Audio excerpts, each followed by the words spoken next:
Unfortunate है, दुर्भाग्यपूर्ण है। और मैं इसको मुसलमानों के खिलाफ और हिंदुओं के खिलाफ नहीं देखता हूँ। हम लोग के फाउंडिंग फादर्स ने जो कमिटमेंट्स या एक तरह का जो एश्योरेंस उन्होंने इस देश के अलग अलग वर्ग के लोगों को के लिए जो दिया, कहीं न कहीं अगर आप उससे डेविएट करते हैं तो आज की पीढ़ी के लोग या जो लोग भी आज इस देश में रहते हैं, उनकी ये जिम्मेवारी है कि जो कमिटमेंट किए गए हैं हम लोग उसके प्रति ट्रूथफुल रहे। वक्फ बिल से मुसलमानों का एक बड़ा तबका दे आर फीलिंग थ्रेटेंड। सरकार जल्दी में और कहीं न कहीं पोलराइजेशन वाली जो पॉलिटिक्स है उसको ध्यान में रखकर उसके मद्देनजर इस कानून को बना रही है। वो कानून अगर ला रहे हैं तो वो कानून इसलिए बना पा रहे हैं कि नीतीश कुमार जैसे लोग सरकार की मदद में खड़े हैं, क्योंकि अगर नीतीश कुमार जैसे लीडर लोकसभा में इस बिल के पक्ष में वोट न दें तो किसी भी हालत में सरकार ये कानून नहीं बना सकती है। भाजपा वाले लोग तो मुसलमानों को अपना वोटर नहीं मानते हैं, उनको अपना समर्थक नहीं मानते हैं। एक तरीके से राजनीतिक खींचतान और लड़ाई ही है। जब इस कालखंड का इतिहास लिखा जाएगा तो इस कानून को बनने का दोष भाजपा से भी ज्यादा दोष कहीं न कहीं नीतीश जी जैसे लीडर्स के सर पे होगा। बिल पर क्योंकि कई सारी पार्टियां विरोध कर रही है कि मुसलमानों के खिलाफ ये बिल है। नहीं, अनफॉर्चुनेट है, दुर्भाग्यपूर्ण है।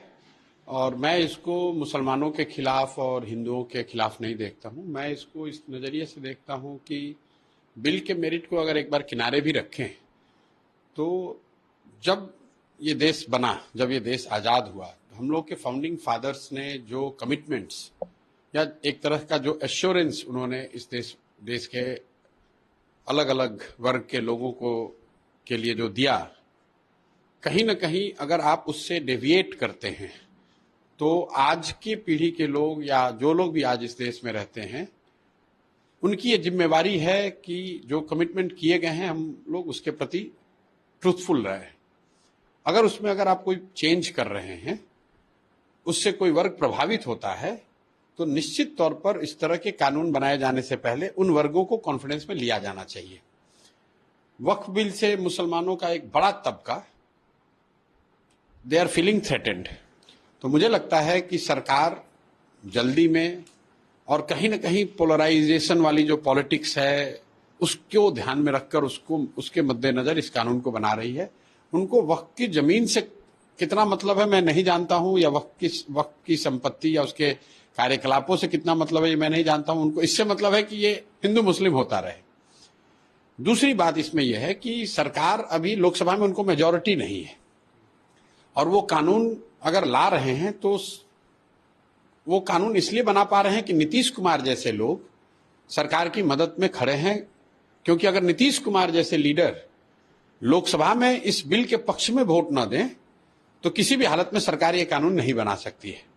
भाजपा वाले लोग तो मुसलमानों को अपना वोटर नहीं मानते हैं, उनको अपना समर्थक नहीं मानते हैं। एक तरीके से राजनीतिक खींचतान और लड़ाई ही है।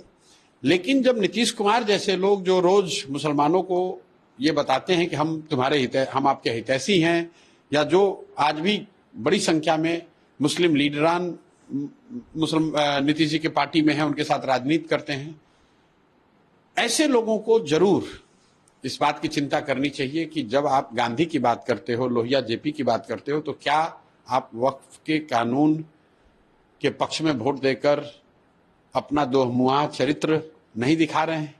तो नीतीश जी जब इस कालखंड का इतिहास लिखा जाएगा तो इस कानून को बनने का दोष भाजपा से भी ज्यादा दोष कहीं न कहीं नीतीश जी जैसे लीडर्स के सर पे होगा।